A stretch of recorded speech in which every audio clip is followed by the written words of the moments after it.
To present the Arthur Ashe Award for Courage, please welcome Denzel Washington.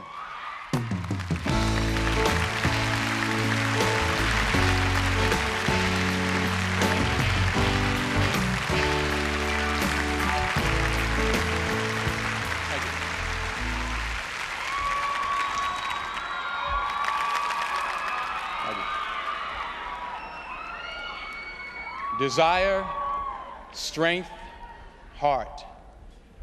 In the world of sports, those words are used all too frequently to describe a big play, a key moment, a comeback victory. But to understand the true meaning of those words, one needs only to think of Arthur Ashe. Because courage is not about one player's single accomplishment or on any given day. It is about the dedication, commitment, and triumph of a lifetime. Arthur Ashe was a fighter. He had an indomitable spirit, an indomitable will. He did more than battle adversity, he conquered it. Every day of her life, Loretta Claiborne exemplifies that perseverance and nobility of spirit. She has overcome obstacles that most of us could never imagine.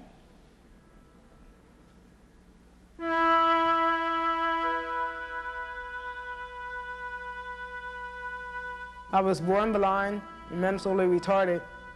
And then as I grew older, of course, my mother had other kids, and she knew right there that something was wrong because they were progressing, they were walking and talking and everything. When Loretta Claiborne was 4, she was still unable to walk, and her mother turned to state doctors. They corrected her vision surgically, but said Loretta belonged in an institution. Her mother refused, opting for this special education classroom in their hometown of York, Pennsylvania. But school was more of a punishment than a liberation. I guess she had been told for 4 or 5 years that she could do nothing, that she was nothing. That's just what she was doing, nothing. I used to go in my room and just cry. She still was not walking very well. Just cry because kids were teasing me. She had become this whole locale's target. More or less rejected. She was made the butt of many jokes. Somebody called me bozo. Crossed eyes. Cross-eyed Clarence, a cross-eyed lion or something like that. She wouldn't make eye contact. I would just stand in the corner. And stand with her face to the wall. So I couldn't fight them back. Tore my heart out. It really hurts. The only thing you could do is cry. In order to avoid the harassment, before the bell rang, 5 minutes before the bell rang, I would open the back door and say, Loretta, run.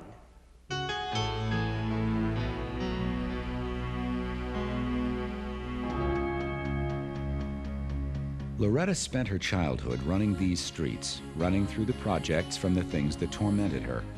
But somewhere on these same streets, she stopped running to get away and started running to get ahead.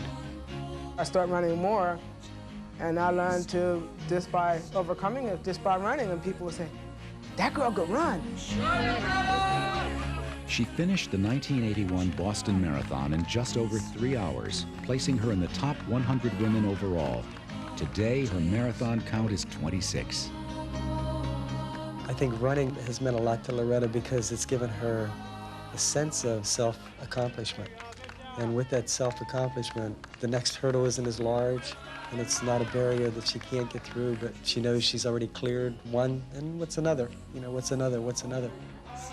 Now concentrate on, go, answer.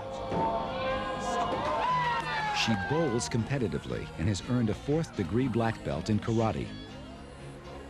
Now she is learning to swim. The sign language she is using is one of the 4 languages she has taught herself, among them Russian and Arabic. I was a little slow at learning it, but I kept on knocking at it and knocking at it and knocking at it. When they were resting, I was still working at it. She could have done all this without ever leaving her hometown, but in 1970, she was introduced to Special Olympics, and Special Olympics introduced Loretta to the world. Who would have thought so many of my dreams would come true? Every Special Olympic race I've ever won made me want to be in the running for everything else in life.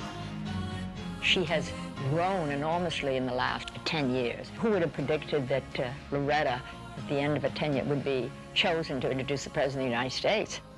Ladies and gentlemen, the President of the United States of America, Bill Clinton.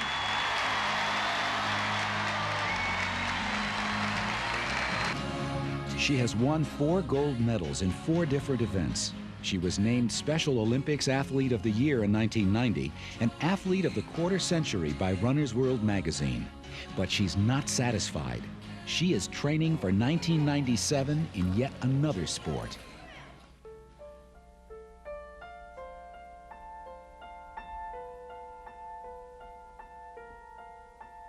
She doesn't recognize her courage.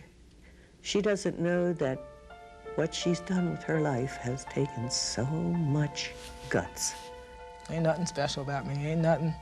You know, there's people out there who can run better than I can. There's people out there who can swim better than I can. There's people out there who can bowl better than I can. I don't have a lot of money. I live on a budget. I live in a small, tiny apartment, but I'm happy. I'm happy.